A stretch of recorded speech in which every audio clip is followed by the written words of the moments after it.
Well, hey, what's going on, everybody? It's Adrian Mason. I am back, and we are in Week 17. That's right, the final week of the 2013 NFL season. Wow, time has sure flown. I mean, look at us. As of this recording, it's Sunday, December 29th, exactly 1 month away from my birthday, 2013. We are a mere, less than 3 days, if you're actually going by hours and minutes, away from the start of the new year. And we are mere hours away from kickoff for the final regular season week of the National Football League's 2013 regular season. And what's crazy about this week is that there is so much up for grabs. There are still division titles to be won in the NFC. All the AFC division titles have been set. Denver won the AFC West. Cincinnati is the AFC North champions, the Colts are the AFC South champions, and the Patriots are the AFC East champions. So in the AFC, it's all about seeding. And there's still one more spot up for grabs in the AFC. And there are 3 teams fighting for it. Actually, let's see. San Diego, Pittsburgh. No, 4. I take that back. 4 teams are fighting for the final playoff spot in the AFC. That is the Miami Dolphins, the San Diego Chargers, the Baltimore Ravens, and the Pittsburgh Steelers. And each one of these guys, or each one of these teams, need a lot of things to happen in order for them to clinch a playoff spot. And hopefully with my picks, I can kind of clear it up. So if you notice me writing stuff down in the middle of all this, just bear with me. I'm putting all the pieces together. For the NFC, none of the divisions have been set. All 4 divisions are up for grabs this Sunday. You've got in the the NFC East. Sorry, it's late. It's like 12:30 in the morning, and I wanted to get this out of the way so I can actually have it up. Obviously, with the new year coming up, I like to do a deep cleaning. Never bring dirt into an old year. Side note, but I'm doing this recording at 12:31 a.m. and so, speech might be a little bit slurred or, lapses here and there in my speech, but bear with me. But in the NFC East, the Dallas Cowboys and the Philadelphia Eagles will be playing the final game of the regular season to determine the winner of that division. It's the 3rd year in a row that NBC has the Sunday Night Football game where the NFC East will be decided with the Dallas Cowboys. So this is the 3rd time the Cowboys are going to be in the mix for the division title. And obviously when I speak on this game and my picks, obviously there's some major news. If you've been cryogenically frozen, in a coma, living under a rock, then you know that there's a certain star player, no pun intended, pun intended, certain star player that will not be playing in this game. But the NFC East, the Cowboys and the Eagles will be battling it out. In the NFC North, the Bears and the Packers will be battling it out. And it's funny because the Detroit Lions, after Week 10, were 6-3 and in the driver's seat for the division lead. They lost 5 of their last 6, knocked out of the postseason contention, pretty much relinquished the division, and I'll speak on them even more about that. But NFC North, Bears and Packers. NFC South, you still have the Saints and Panthers battling it out. And obviously that division title comes with a first-round bye, if not a little bit more for a certain team.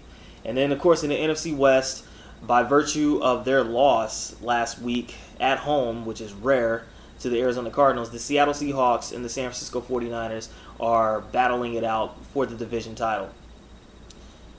And then, of course, there's still the 5th and 6th seeds to be decided. Actually, in the NFC, the Seahawks, the Panthers, and the 49ers have all clinched playoff spots. So the 6th seed and, of course, the division titles for the NFC East and the NFC North will determine the other playoff seeds. So without further ado, let's get to these picks. Last week I sucked. 5-11. It was a terrible week, but for me it wasn't all that bad. I won my fantasy football league and $200, so take it how it goes. But as far as my picks, this has been a very disappointing season for me so far, I must admit. I'm going to be well over 100+ wins, but nothing like I had last year. And mainly there was just a lot of parity in this season. So, and what can you do? So hopefully I'll finish strong and get these picks right. And of course, I'll explain what it means for them winning or losing. First up, we'll start in the NFC South. Why not? Carolina Panthers are traveling to the ATL to take on the Atlanta Falcons, who gave the 49ers quite a fight in Monday night's contest, the final regular season game at Candlestick Park. The Carolina Panthers know they have a lot at stake here. They win the division. In addition to that, they win and the Seattle Seahawks and the San Francisco 49ers both lose. They win home field advantage. They will have the number 1 seed in the playoffs. So quite the turnaround for Riverboat Ron and Cam Newton and Cam's third season as the starting QB. Their defense is just tremendous. Cam Newton has definitely grown into his position. And look at them. They're a mere win away from not only winning the division, but getting a first-round bye and possibly home field advantage.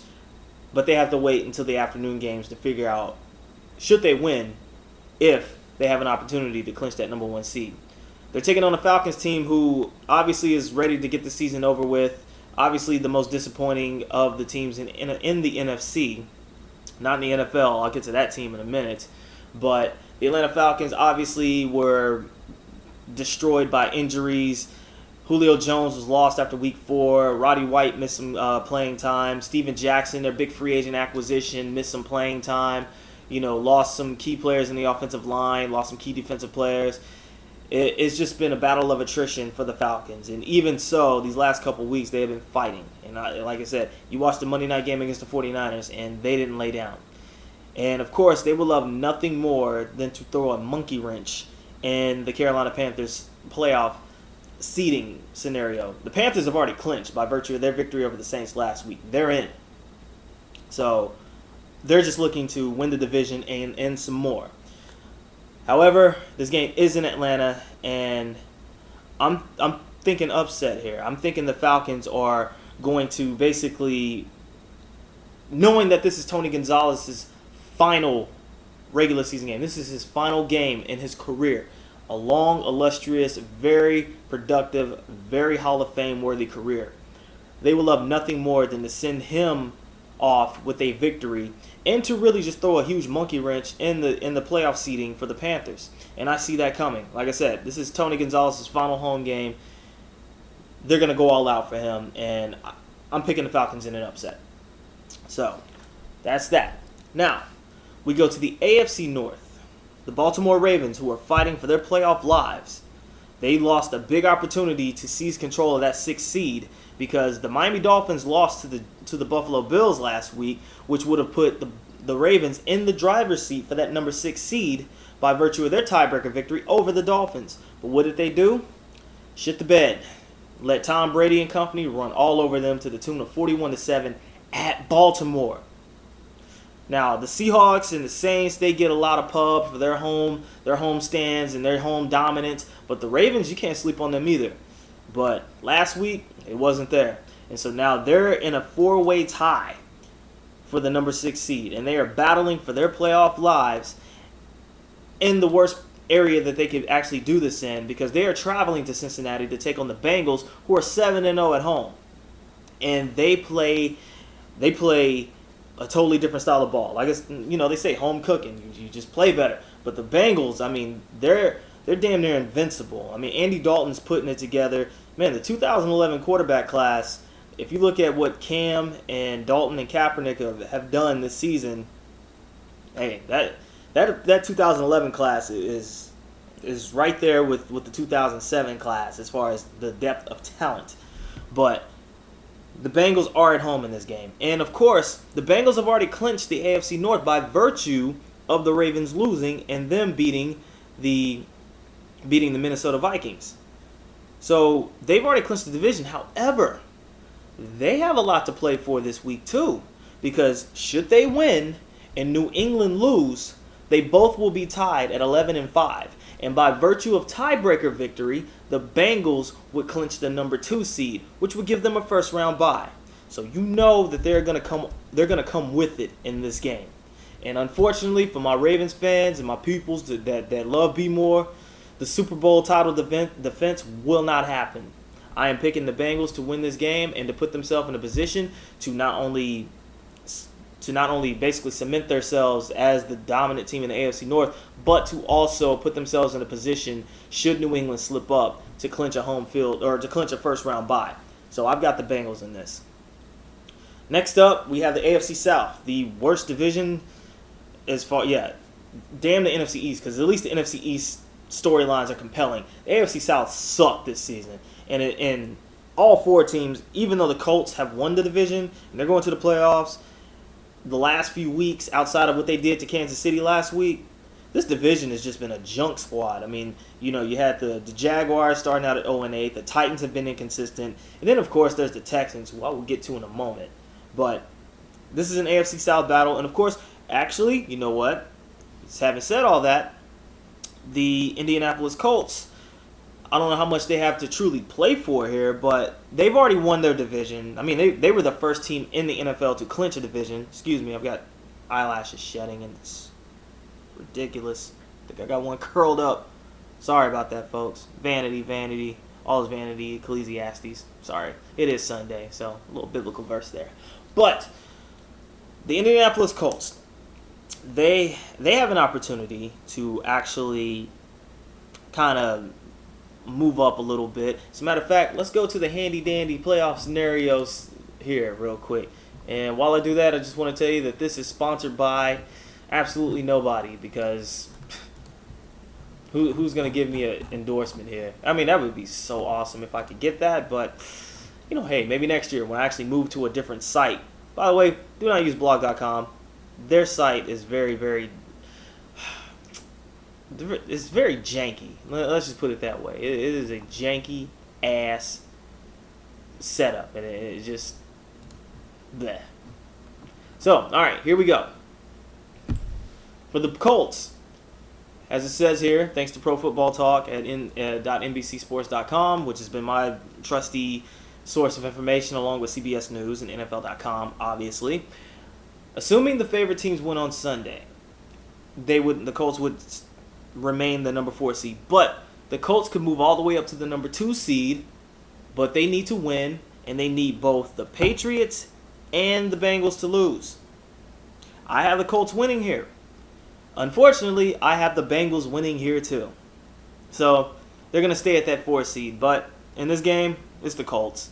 The Jaguars, they've been playing tough these last few weeks, but too little too late. But it gives first-year head coach Gus Bradley something to build upon, especially when the draft comes up, and really to get themselves ready for 2014. But I have the Colts winning this one, and I have the Colts still staying as the number 4 seed in the playoffs.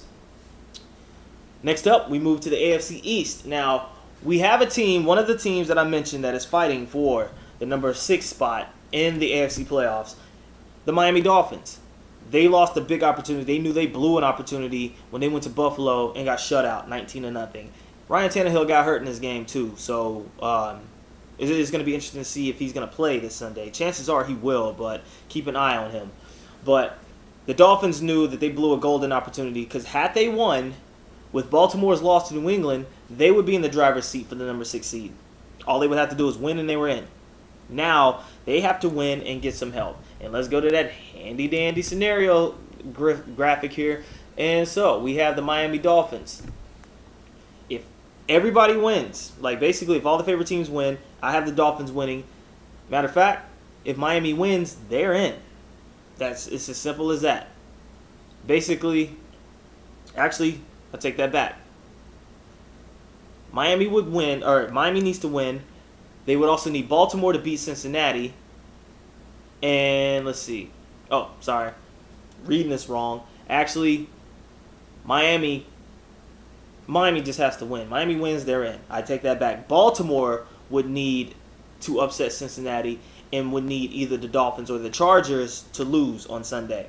And like I said, I have the Bengals beating the Ravens anyhow. So chances are, since I have Miami winning this game, which I do, Miami gets that number 6 seed, and they will play whoever is the number 3 seed going into Wild Card Weekend, which could be either the Patriots or the Bengals.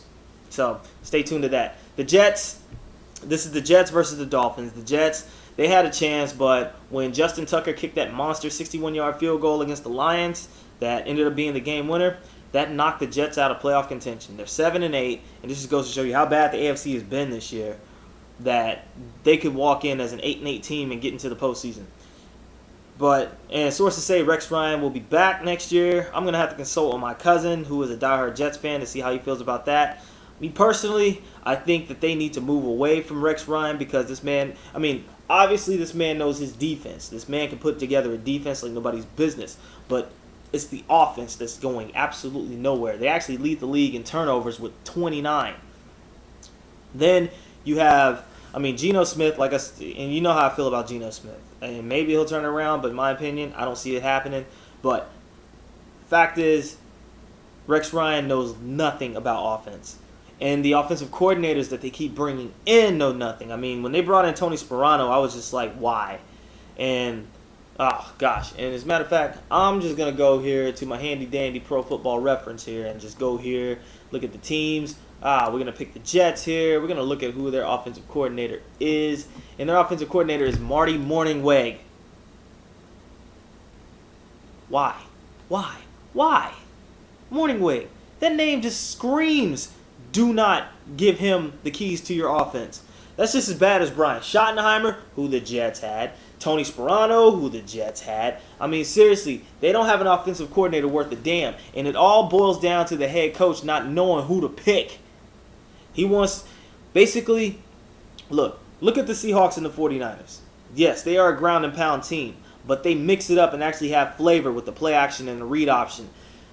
Mornhinweg doesn't know how to create an offense like that. And so, chances are Rex Ryan's going to be back for one more season, but they need to go ahead and just let him go. Honestly, they need to let this man go and be a defensive coordinator somewhere else. His time is done. He led them to back-to-back AFC championships, but this is going to be the third season in a row where they've had a losing record and have missed the playoffs. So, Miami Dolphins. And sorry for that rant, folks, but it needed to happen. So, let's go ahead and go back to the playoff scenario here. And we're going to go back here. And we're going to go ahead and do like this here. And I'm just going to go ahead and, yeah, there we go. And just do, oh, there we go. Sorry. There it is. Now, next team. So, basically, that's the AFC preview right here. So, Cincinnati can either, with their victory, they can either move into the number 2 with the loss to New England, or with the loss from New England, rather.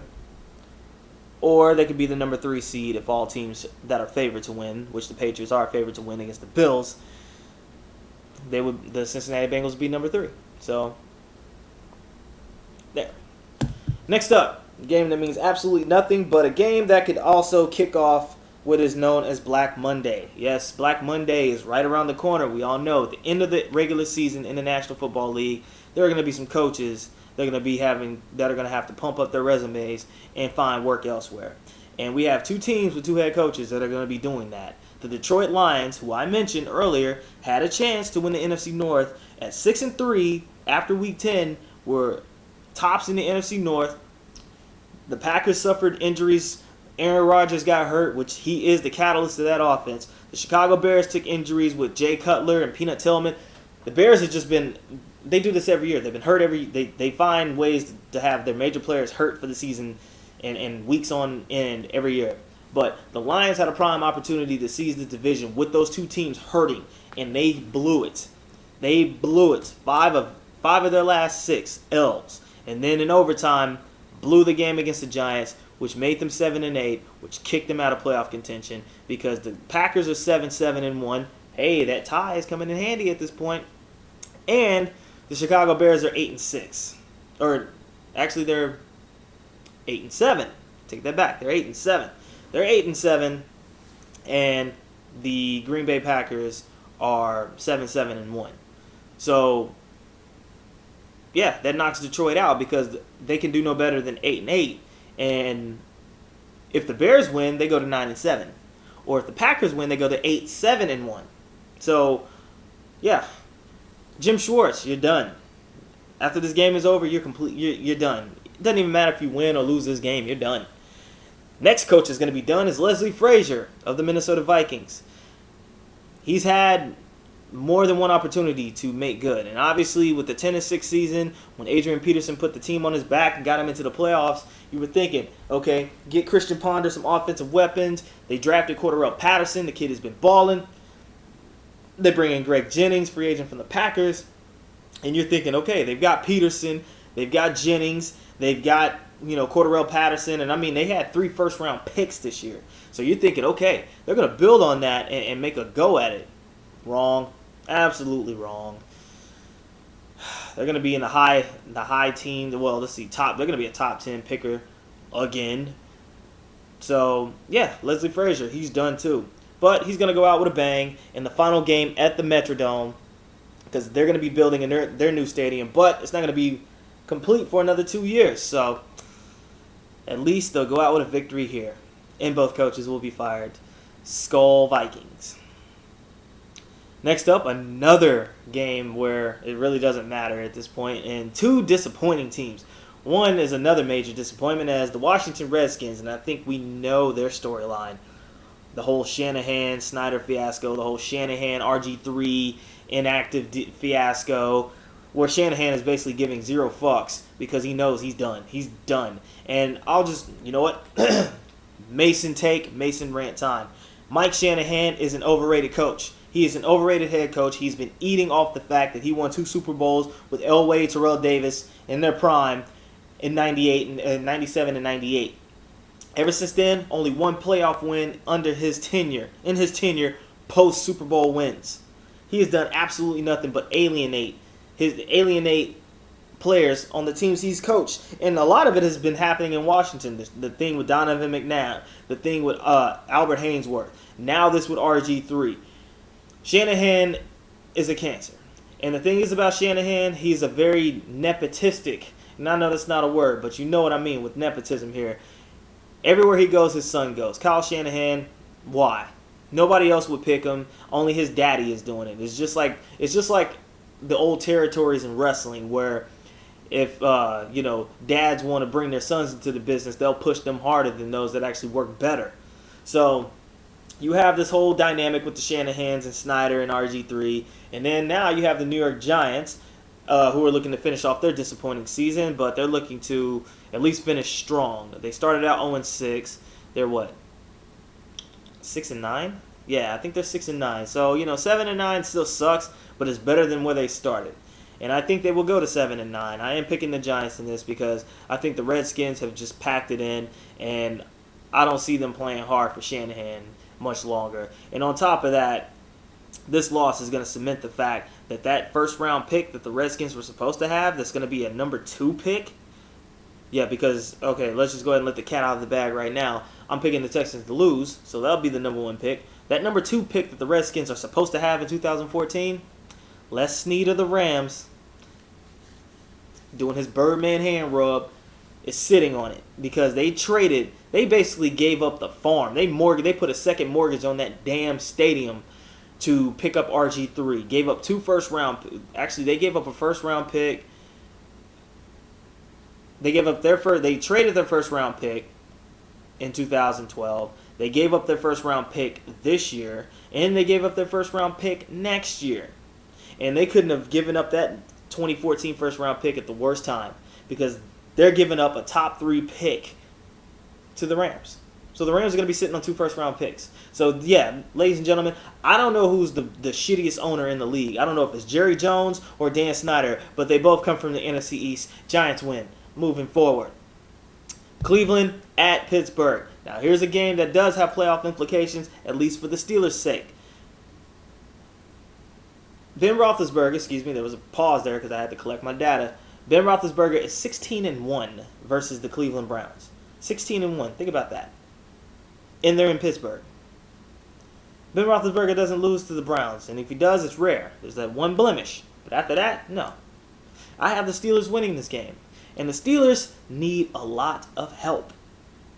They need the following to happen. For one, they need to win, which I say they will. But they also need the Dolphins to lose, they need the Ravens to lose, and they need the Chargers to lose. I already have the Ravens losing. Unfortunately, I don't have the Dolphins losing. So, sorry. And because everybody would be tied at 8-8. The Dolphins own the tiebreaker.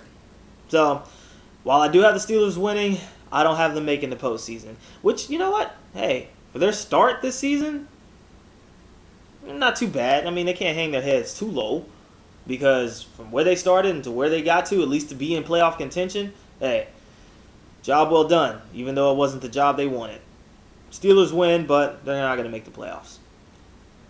Next up, AFC South, junk battle here. Houston Texans and Tennessee Titans. The Houston Texans have already fired their head coach. The Houston Texans have worn the crown of worst team in the NFL for the last few weeks. Matter of fact, they're on 13 straight L's right now. And it's going to be a 14th straight because I had the Titans winning this one, but also have Mike Munchak getting his pink slip too. He's done. He's gone. Chris Johnson, I don't see him being there much longer because they gave this man almost $100 million, if not $100 million, after his 2000 campaign and where he held out, and he hasn't done a damn thing but piss off fantasy owners and really not even come close to that CJ2K shit. I have the Titans winning this one. Houston Texans will be the number 1 pick in the 2014 NFL Draft. And Mike Munchak is gone. So, Titans. Here we go. Now, the afternoon games. Now we get into the games that have some meat on that bone. The San Francisco 49ers travel to Glendale, Arizona to take on the hot Arizona Cardinals. The Niners closing out their regular season history, their regular season tenure at Candlestick with the dramatic victory over the Atlanta Falcons. They travel to Arizona to take on the Cardinals, who upset the Seattle Seahawks and did what only the 49ers in 2011 could do, and that's beat the Seahawks at Seattle. Yes, the Seahawks lost to a Cardinals team that gave them 4 interceptions. 4 turnovers by Carson Palmer. Yeah, Carson Palmer threw 1 touchdown pass, and it was the one that mattered. And the Cardinals defense froze the Seahawks offense like majorly. Russell Wilson and Beast Mode were shut down.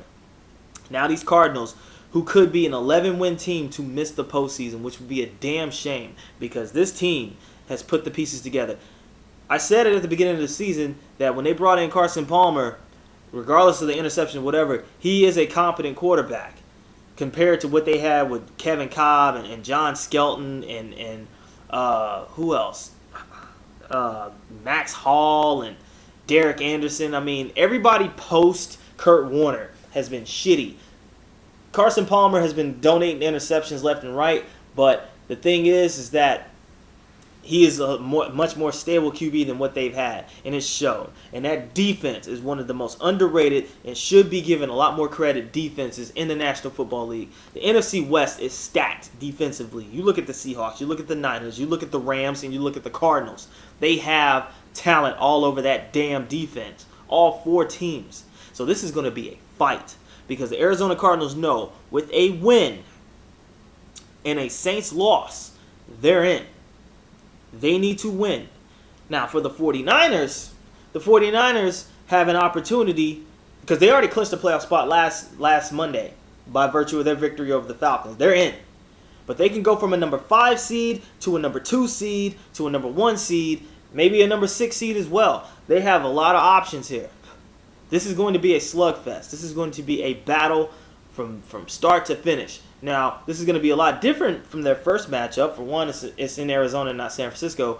2, the Cardinals are without the Honey Badger in this game. 3, the 49ers actually have Crabtree in this game. Crabtree didn't play in the first one. Honey Badger played in the first one. Honey Badger tore his ACL. He's done for the season. So it's going to be a lot different. And it's going to be a fight. It's going to be a close battle. But I have the Niners winning in this one. Oh, shocker, yeah. And now here's where it gets interesting for the 49ers. They win here. A win and a Seahawks loss gives them the division and a first-round bye. Now, they win and Seattle loses and Carolina loses, they get home field advantage. They become the number 1 seed in the NFC.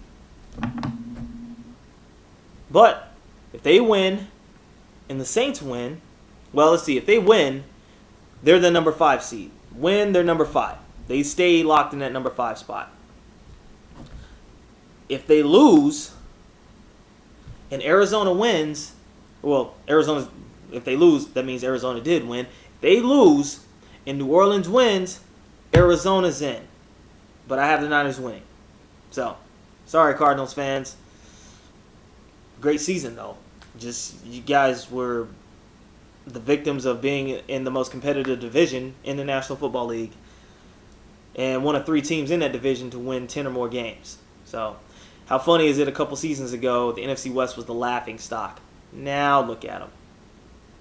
The next game here is for all the marbles in the NFC North. We have the Green Bay Packers, who are getting Aaron Rodgers back. Aaron Rodgers will start in this game for the Packers. They will travel to Soldier Field to take on Jay Cutler and the Chicago Bears. Both of these teams were left for dead. Both of these teams were chasing the Detroit Lions for a long time, and then the Lions did what they do best, and that's collapse. So now this game between these two actually is for the division. Aaron Rodgers is back. That offense is going to look a hell of a lot different. Eddie Lacy, who has come on strong for the Packers and have given them a run game that they haven't had in about 4 seasons, are going to take on a Bears team that has an aerial attack like no other with Alshon Jeffrey and Brandon Marshall.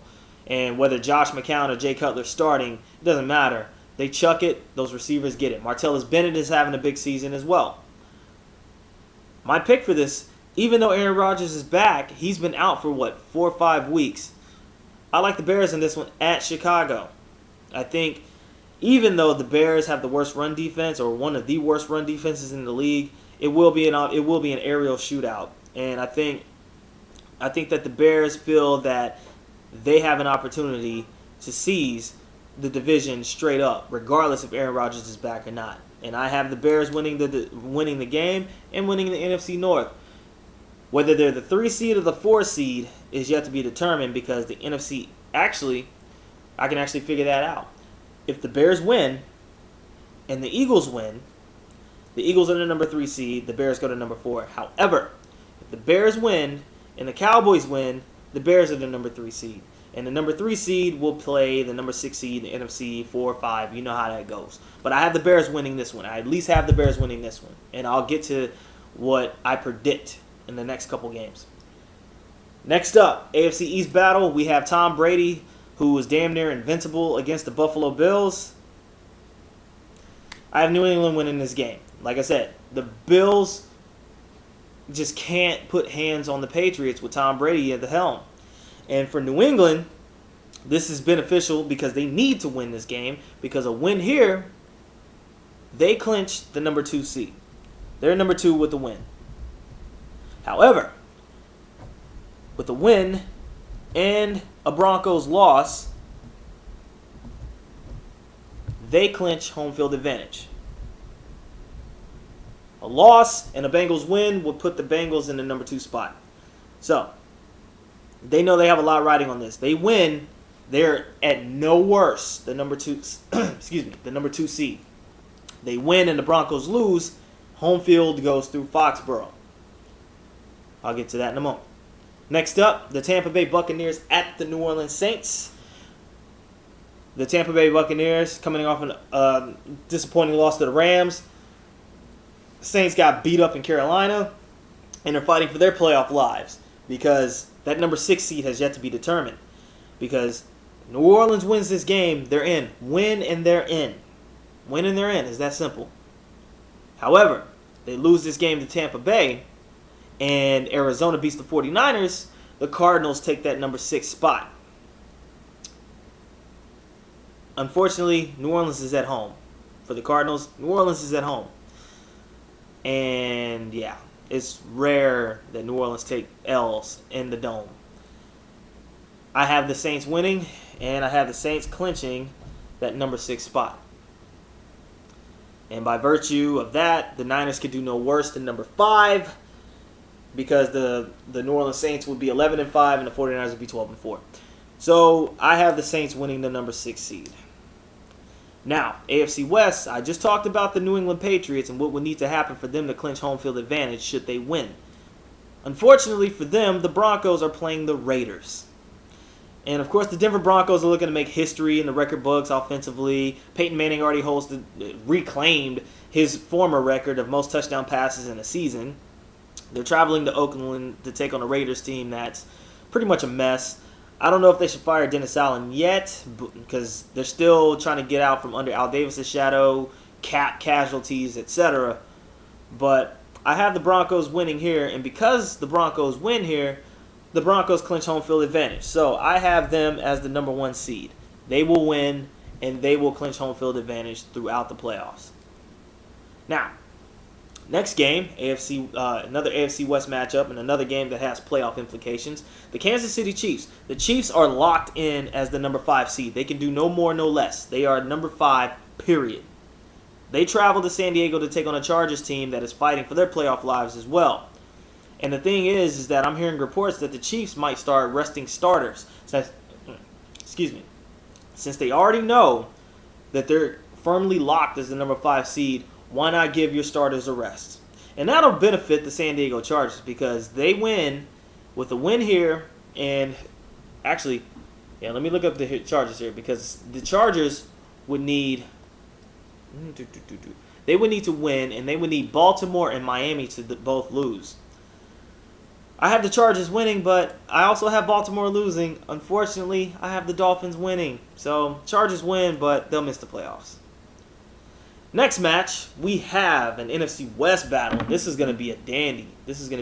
Here because we have the Seattle Seahawks, who are coming off of their home loss to the Arizona Cardinals, hosting the St. Louis Rams, who gave them a fight a few weeks ago on Thursday Night Football. And Monday Night Football. I take that back. It was on Monday Night Football. And this one came down to a failed 4th down red zone attempt. Goal line attempt, let's just put it that way. The St. Louis Rams and that defense. Robert Quinn has just been an absolute monster, leads the league with 18 sacks. The run game has kicked it up a notch with Zach Stacy taking over. And like I said, that defense, the Rams defense, give Jeff Fisher credit for what he has done. And the thing is that the Rams looking to at least go to 500 for the first time since the 2006 season. And they will be traveling to Seattle, which, aside from the Arizona Cardinals, what they did to them, is a very tough place to play. And the Seattle Seahawks know that they are missing, they are on the verge of slipping out of that number 1 seed. Because a few weeks ago when they were 11-1 and 12-1, 11-1, 11-2, everybody still said that the NFC's path to the Super Bowl would have to run through Seattle. They lost to the 49ers, they beat the New York Giants, and then they lose to the Arizona Cardinals. So they go from 11-1 to 12-3. Which means if they lose this game and the 49ers beat the Cardinals, the 49ers will not only win the division, but they will win a first-round bye, which would knock Seattle all the way down to the number 5 seed. They can go from being a potential number 1 seed all the way down to 5. They would go down to 5 by virtue of the fact that they beat the Panthers and the Saints. They win the division, they win home field advantage. It's that simple. They lose, San Francisco wins the division. They lose, the 49ers lose, and the Panthers win, the Panthers get home field advantage. I have the Saints upsetting the Seahawks here. The Seahawks, they're going to be fired up to play this game because they know they have a lot riding on it. But at the same time, whenever they play the Rams for some reason, they cannot shake them. They cannot blow them out. They cannot beat them up. The Rams will bring a fight to them. They've been bringing fights to them for the last few seasons. Back when they were fighting for the division at 6-9 and 7-8.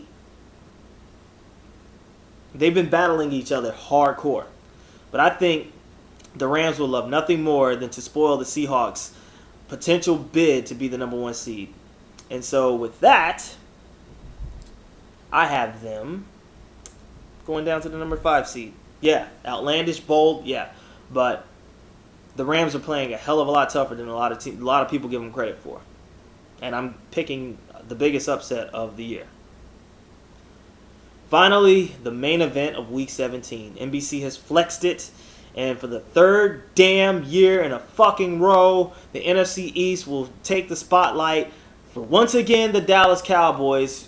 Year number 3, in a row, they will be in the mix for the NFC East title, and they will be taking on the Philadelphia Eagles. And matter of fact, the Dallas Cowboys, this is year number 3. The first time that this has happened, they played the New York Giants for the NFC East on Sunday Night Football.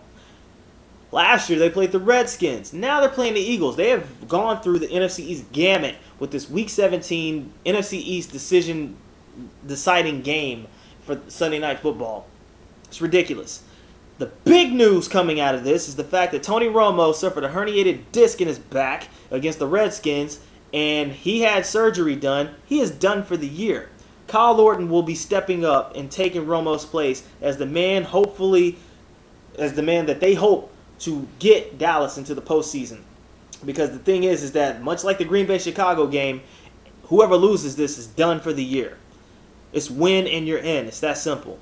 I have the Eagles winning this because Nick Foles and that offense has just been on fire. Dallas' defense is a fucking sieve. They're not as bad as the Saints last year, but they're damn close. And I am a USC Trojans fan. Fight on. And I remember when Monty Kiffin led that defense. He led that defense into the fucking ground. Now he's doing it with an NFL team. And this is not going to be the same Philadelphia Eagles team that the Cowboys faced when Nick Foles and Vic and everybody else was hurt. No. Nick Foles has a firm grasp of this offense. Shady McCoy has a firm grasp of this offense. And that defense has actually stepped it up. The Eagles will go in, and because, by virtue, I had the Chicago Bears winning, by virtue of their tiebreaker beatdown over the Bears, they will clinch the number 3 seed. The Bears will be the number 4 seed. And so I have it like this. And so let me break down what's going to happen here. So, in the AFC, the number 1 seed is Denver. Number 2 seed, New England. So, seed number 3. Number 3 seed in the AFC, which will be the Cincinnati Bengals. Because, like I said, I have virtue of Denver and New England winning their games. Those are the number 1 and number 2 seeds. So, Cincinnati will take the number 3. The Colts will take the number 4 seed. The Chiefs are number 5. They've already been locked in that for the longest. And that final seed will go to the Miami Dolphins. So, wild card weekend for the AFC, you have the Cincinnati Bengals hosting the Miami Dolphins, which will be a rematch of their Halloween matchup, which the game ended on an overtime safety sack. The Bengals lost that game. And then you have the Colts hosting the Kansas City Chiefs, which will be a rematch of what just happened last Sunday. The Colts beat down the Chiefs, so this game will be a rematch, and this game will be in Indy. In the NFC, my prediction here is I have, yeah, I'm bold as hell. I have the 49ers clinching the number 1 seed, and I have the Panthers clinching the number 2 seed.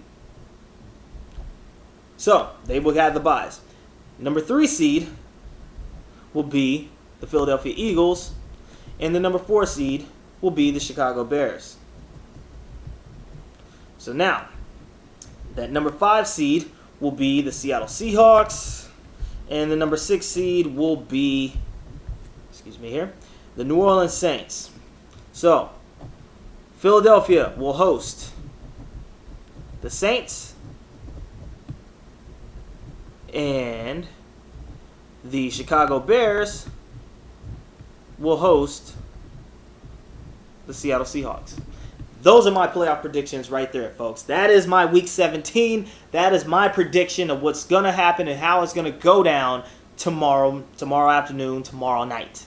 So, thank you all for that have stuck and read my blog and have been a part of my blog and have sent me encouraging or discouraging words of wisdom, whatever, what have you. Thank you. But I will be moving my site. I will be moving my blog off of that site because I just can't deal with their tech support. Their tech support is terrible, but I can't thank them enough for giving me the platform to start this blog. And without my faithful 4, 5, 7 readers, none of this would have been possible. So I thank you from the bottom of my heart. And, of course, I will be back for next week's Wild Card Weekend as we start the second season, the season that matters, the season that is for everything that every NFL player works their ass for, the Super Bowl. So until then, Sage Mason signing out. Peace. God bless you. I hope you had a Merry Christmas. I hope you have a safe and prosperous New Year. And I will see you all 2014. Peace.